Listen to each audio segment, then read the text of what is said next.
ایک سوال آیا کہ دو لڑکے ایک لڑکی کے ساتھ لگے ہوئے تھے. ایک وکیل نے سوال کیا, اس کا جواب ابھی دے دیتا ہوں میں. دو لڑکے ایک لڑکی کے ساتھ لگے ہوئے ہیں, تینوں غیر مسلم ہیں. اب وہ لڑکی جو ہے ان دونوں لڑکوں میں سے کسی سے پریگننٹ ہو گئی, وہ حاملہ ہو گئی. اتفاق سے تینوں مسلمان ہو گئے. اب اور دونوں اس لڑکی سے شادی کرنا چاہ رہے ہیں. سوال یہ ہے کہ بچہ کس کا ہے. معلوم ہو جاتا ہے ڈی این اے ٹیسٹ کے بعد کہ یہ بچہ کس کا ہے. لیکن شادی کس سے کرے؟ شادی لڑکی جس کو پسند کرے, دونوں چاہ رہے ہیں نا, لیکن لڑکی جس کو پسند کرے دونوں میں سے کسی ایک سے شادی کر لے. جائز ہے, کر سکتے. یہ بچہ کس کا ہے؟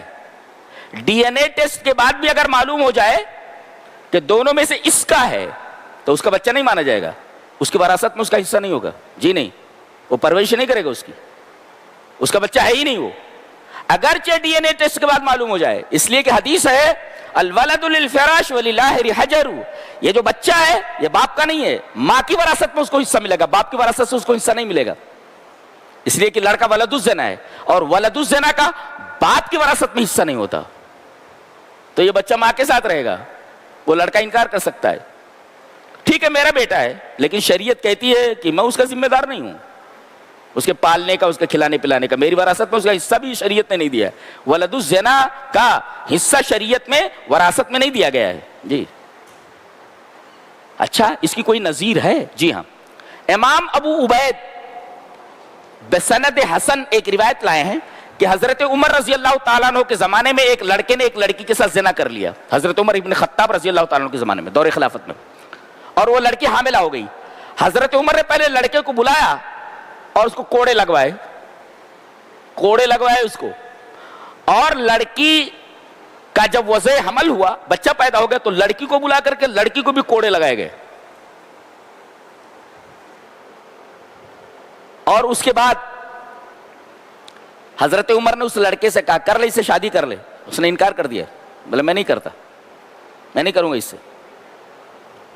تو حضرت عمر کا اس لڑکے سے یہ کہنا کہ شادی کر لے, اس کا مطلب یہ ہے, وہ جو ابھی مسئلہ میں نے بتایا کہ اس لڑکی سے کوئی بھی شادی کر سکتا ہے, دونوں لڑکوں میں سے دونوں نے زنا کیا اس کے ساتھ, کوئی بھی اس کے ساتھ شادی کر سکتا ہے. بچے کا معاملہ ہے, بچے کا کوئی ذمہ دار نہیں, بچے کا ذمہ دار صرف اور صرف ماں ہے, اس کی وراثت سے اس کو حصہ ملے گا.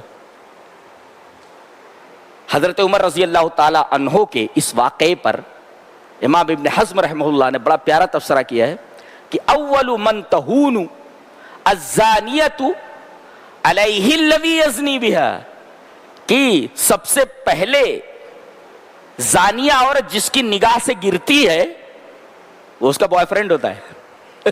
کیا بات, تب بہترین تبصرہ ہے. کیا نہیں کرتا شادی میں؟ تو سب سے پہلے زانیہ جس کی نگاہ سے گرتی ہے, سب سے پہلے وہ اس کا بوائے فرینڈ ہوتا ہے, اس کی نگاہ میں سب سے پہلے گر جاتی ہے. کبھی میرے ساتھ رہی, کسی کے ساتھ بھی رہ سکتی ہے, میں نہیں کرتا اس سے شادی. لہذا عورتوں کو عفت مآب ہونا چاہیے. ہماری مائیں اور بہنیں غور سے سنیں, اللہ تبارک و تعالی نے حضرت مریم کی بڑی تعریف فرمائی, بار بار ان کی عفت کا تذکرہ ہوتا ہے. کنواری ہیں لیکن اپنی عفت کی حفاظت کی بار بار اللہ تبارک و تعالی ان کی تعریف کرتا ہے. مسئلہ سمجھ میں آیا؟ جواب دے دو گے نا؟ وہ لڑکا وارث نہیں ہوتا, وہ باپ کا, وہ ماں کی وراثت میں اس کو حصہ ملے گا. ولد الزنا کا باپ ذمہ دار نہیں ہوتا.